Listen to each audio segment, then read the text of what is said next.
Baik, Assalamualaikum warahmatullahi wabarakatuh. Selamat pagi, salam sejahtera untuk kita semua. Jumpa lagi kita pada pertemuan ketiga tentang public speaking ya. Eh,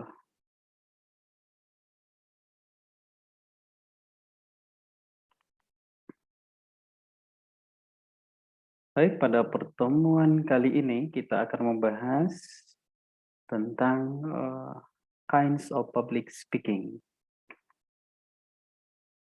Eh, ada beberapa macam ya public speaking itu, eh, baik eh, secara formal maupun informal, namun pada kali ini kita akan berfokus pada uh, formal ya, karena public speaking itu lebih sering digunakan di situasi formal ya.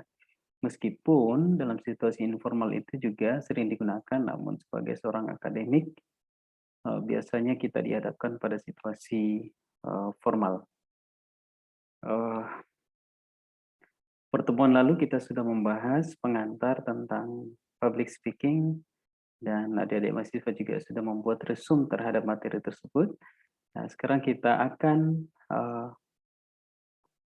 masuk kepada kinds of public speaking atau macam-macam public speaking. Seperti kita ketahui bahwa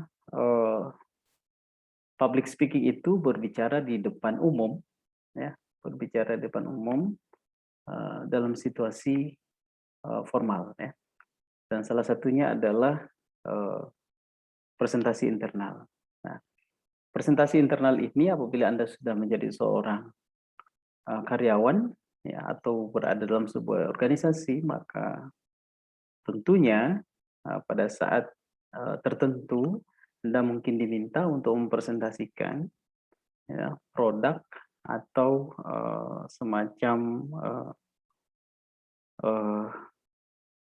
materi-materi yang menyangkut tentang urusan organisasi saudara atau juga eh, tentang tamu yang datang ke perusahaan kita, namun kita diminta untuk mempresentasikan salah satu produk atau bentuk produksi yang kita lakukan di sebuah perusahaan. Nah, dalam hal ini kita, apakah kita seorang direktur atau kita seorang karyawan, kita harus hati-hati bahwa dalam setiap keadaan itu tentu kita harus mempersiapkan diri untuk menghadapi hal semacam ini seperti mempresentasikan hal-hal yang berkaitan dengan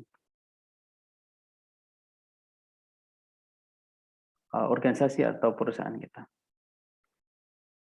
Baik, adik-adik mahasiswa, isu atau topik tentunya seputar pekerjaan atau organisasi ya. Dan apa yang terjadi ketika pada saat kita presentasi dalam situasi internal ini tidak efektif dan impresif, tentunya berdampak pada kinerja pribadi atau tim tidak terkomunikasikan. Nah, maksudnya adalah bahwa secara pribadi kita dinilai bahwa tidak mampu menjelaskan karya kita baik dalam sebuah perusahaan atau organisasi. Nah, tentunya itu sebagai penilaian pribadi. Nah, ketika kita mampu mengkomunikasikan karya kita, ya, mampu mengkomunikasikan hasil ciptaan kita, mampu mengkomunikasikan apa yang sudah kita kerjakan, maka kita akan dinilai bahwa yang bersangkutan bekerja dengan baik dan mampu mempertanggungjawabkan. Nah, yang kedua, image dan kredibilitas sebagai profesional. Nah, tentunya orang yang bekerja itu harus memiliki karakter profesional ya, sehingga orang yang mampu mengkomunikasikannya sebisa mungkin bisa dikatakan adalah seorang yang profesional, ya. Bayangkan kalau jika kita membuat sesuatu namun kita tidak mampu menjelaskannya, seolah-olah kita dianggap bahwa yang bersangkutan bukan yang mengerjakannya. Nah, sama juga ketika kita membuat sebuah tugas, ya, lalu kita disuruh untuk lalu kita dipersilakan untuk mempresentasikan hasil tugas kita. Tentunya jika kita tidak mampu mempresentasikan tugas itu, dosen atau penilai, ya, akan curiga apakah memang yang bersangkutan mengerjakan pekerjaan itu, ya. Jadi kita harus terlihat sebagai orang yang profesional terhadap pekerjaan kita. Nah, salah satunya adalah mampu mengkomunikasikan. Selanjutnya adalah penilaian kinerja pribadi atau tim, ya. Nah, ini juga anggaplah ketika kita bekerja dalam suatu perusahaan atau satu organisasi, terus kita ditunjuk sebagai sekretaris atau ketua kelompok atau ketua dalam proyek tersebut, ya. Tentunya rata-rata orang yang ditunjuk sebagai ketua atau sekretaris adalah orang yang memiliki public speaking yang baik, dengan alasan bahwa ketika pekerjaan ini selesai, maka yang mampu membawa pekerjaan ini dan mampu mempromosikan atau mengkomunikasikan pekerjaan yang sudah kita lakukan dalam sebuah tim, tentunya yang diharapkanlah ketua, sekurang-kurangnya adalah sekretaris. Nah, ketika ketua maupun sekretaris tidak mampu mengkomunikasikan, mempresentasikan hasil kerjanya, maka itu menjadi penilaian dari anggota tim. Banyaklah hal yang spekulasi yang muncul, ya. Apakah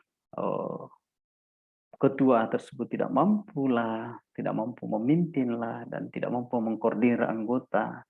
Itu banyak sekali spekulasi yang muncul ketika kita tidak mampu mengkomunikasikan. Kemudian kemajuan karir, ya. Nah, ini tentunya ini sangat penting, ya. Orang yang tidak mampu berkomunikasi dengan baik tentunya berpengaruh terhadap kemajuan karirnya, ya. Sehingga karena di mana-mana ketika kita bekerja, maka yang diutamakan itu adalah bagaimana orang tersebut bisa bergaul, bisa berinteraksi dengan sesama, dan bisa berinteraksi dan bisa mengelola pimpinan dengan baik. Nah, ini yang sangat penting. Jika kita mampu mengelola pemimpin dengan baik, pimpinan dalam sebuah perusahaan dengan baik, tentunya kita harus memperbaiki sistem komunikasi kita.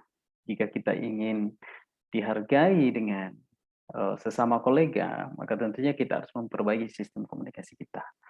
Nah, orang yang selalu tampil, ya, mempresentasikan hasil karyanya, selalu mempresentasikan kemajuan terhadap apa yang dia kerjakan, maka tentunya itu menjadi penilaian khusus bagi pimpinan untuk dipromosikan untuk naik karir, jenjang karir, ya. Nah, ini sangat penting. Saking pentingnya presentasi ini di mana-mana bisa terjadi, ya. Salah satu berikutnya adalah bukan hanya di internal, ya, bahkan eksternal.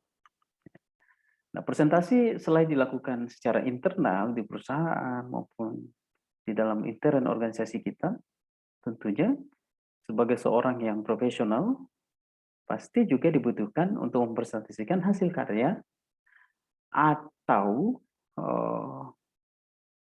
karya ilmiahnya di eksternal, ya, di eksternal dalam artian bahwa di luar lingkup kerja atau di luar organisasi. Nah, ini sasarannya adalah ditujukan kepada pihak eksternal organisasi, kemudian topik tergantung siapa pihak eksternalnya, dan apa keterkaitannya dengan pembicaraan. Nah, ketika ketidakmampuan melakukan presentasi yang efektif dan impresif pada situasi eksternal tentunya berdampak pada tidak akan mampu mencapai sasaran yang ditetapkan. Nah, ini terkait dengan kerjasama ya.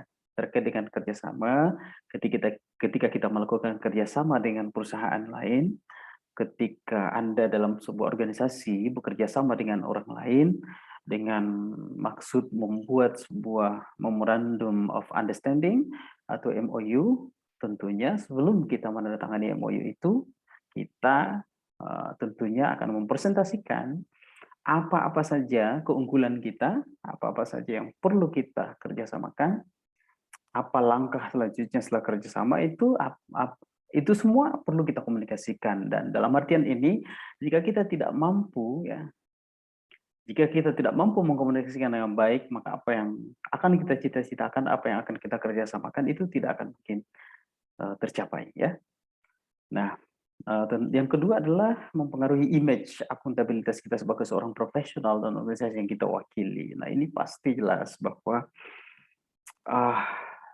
jangankan kita mewakili sebuah perusahaan atau organisasi, jangan ya melamar pekerjaan saja, membawa diri saja, menjelaskan diri kita saja di depan seseorang. Tentunya kita sedang melamar pekerjaan ya, memperkenalkan diri kita saja. Apabila kita tidak mampu mengkomunikasikannya dengan baik, kita tidak mampu menyampaikan maksud kita, kemudian kita tidak mampu meyakinkan HRD-nya, maka pasti itu mampu mempengaruhi image atau akuntabilitas kita sebagai seorang pekerja ya. Jadi ini sangat penting ya, ini sangat penting. Apalagi kita mewakili sebuah organisasi atau perusahaan, tentunya sangat berdampak sekali ya bahwa kita terlihat tidak menguasai dan terlihat tidak yakin dengan apa yang kita ingin kerjasamakan ketika kita tidak mampu mengkomunikasikannya dengan baik. Yang selanjutnya adalah mempengaruhi hubungan antar pihak yang terlibat. Nah, tadi ketika image kita sudah turun ya, kemudian pihak eksternalnya tidak yakin dengan apa yang kita sampaikan karena penyampaiannya tidak baik, cara merumuskan visi dan misinya tidak bagus, kemudian sasarannya tidak tersampaikan, sehingga hubungan itu tidak akan berlanjut, dan tentu saja apa yang kita rencanakan dalam artian kerjasama yang kita rencanakan tentunya tidak akan terwujud. Nah, meskipun ya perusahaan kita bagus, ya, tapi kita tidak mampu mengkomunikasikan apa yang bagus itu, maka tentu berpengaruh terhadap kerjasama yang akan kita rencanakan.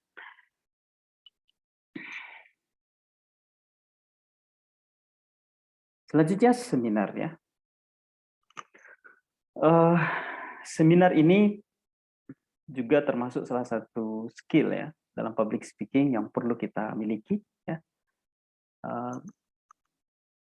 Jika Anda seorang akademisi ya, ya, misalnya Anda seorang guru maupun Anda seorang dosen, atau Anda seorang mahasiswa, ya contoh kecilnya yang paling ruang lingkupnya yang kecil itu adalah ketika Anda seminar proposal ya, atau seminar penelitian, diseminasi penelitian. Ya, seminar macam-macam ya. Ada dalam bentuk diseminasi, ada dalam bentuk poster, ya, yang dalam artian ini adalah public speaking berarti oral ya, bisa dalam bentuk diseminasi, seminar atau conference ya. Nah,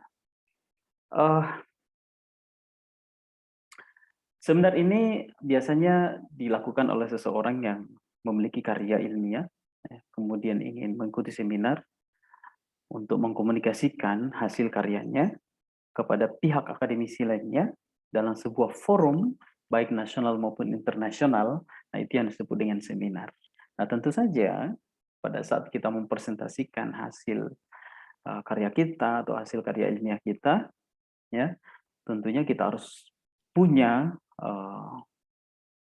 public speaking yang bagus, ya. Salah satu contoh ketika kita seminar proposal, ya, adik-adik nanti ketika sudah semester 7, ketika sudah semester 8, ya, seminar proposal dan sudah seminar seminar hasil, ya, seminar hasil untuk skripsinya, tentu saja ini sangat sangat penting, ya, untuk memiliki public speaking yang baik supaya nilainya bisa tinggi. Nah, ketika Anda tidak mampu meyakinkan penguji, ya, ketika Anda tidak mampu meyakinkan penguji dan tidak mampu menyampaikan gagasan dengan baik terhadap hasil seminarnya, maka itu juga berpengaruh terhadap nilainya. Ya, karena seminar itu bagaimana kita bisa mempertahankan, ya, menyampaikan gagasan kita terhadap orang lain, ya. Karena seminar itu dalam bentuk gagasan, ya, terhadap apa yang sudah kita tulis, ya, yang telah kita teliti, ya, sebelumnya, tentunya itu harus disampaikan dengan baik. Nah, Anda akan memiliki pengalaman nantinya ketika Anda sudah semester 7 dan semester 8, dan mudah-mudahan setelah mengikuti perkuliahan ini Anda semakin terbuka wawasannya agar nantinya ketika mengikuti seminar Anda bisa memiliki nilai yang tinggi, ya. Nah, selanjutnya kita singkat saja, ya, karena, ya, jangan sampai video ini terlalu lama, ya, sehingga sulit untuk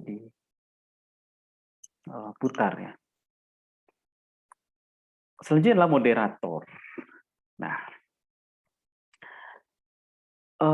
moderator ini terjadi baik di lingkungan internal maupun eksternal, bahkan di ruang kuliah pun moderator ini juga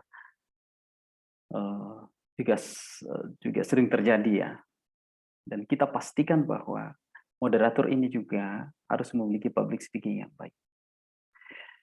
Moderator tanpa memiliki komunikasi atau public speaking yang baik, maka image dan kredibilitasnya juga sebagai profesional juga dipertanyakan, ya. Kemudian dalam memimpin diskusi, diskusinya pasti tidak akan terarah, dan bahkan mungkin, ya, tema yang kita sudah bahas itu akan melebar jauh karena dia tidak mampu mengkomunikasikan dirinya sebagai moderator yang baik, ya. Dan ini juga sering terjadi di ruang kuliah, ya, pada saat kita kuliah offline, ya, dulunya apabila ada tugas dari dosen untuk membuat makalah kemudian dipresentasikan biasanya dalam bentuk panel, ya, dan dalam panel itu salah satunya harus ada yang jadi moderator, dan saya rasa ini penting untuk kita pelajari bagaimana menjadi seorang moderator yang baik.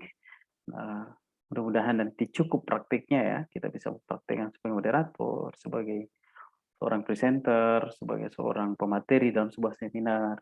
Mudah-mudahan ini cukup nanti waktunya, ya. Kemudian selanjutnya talk show. Nah,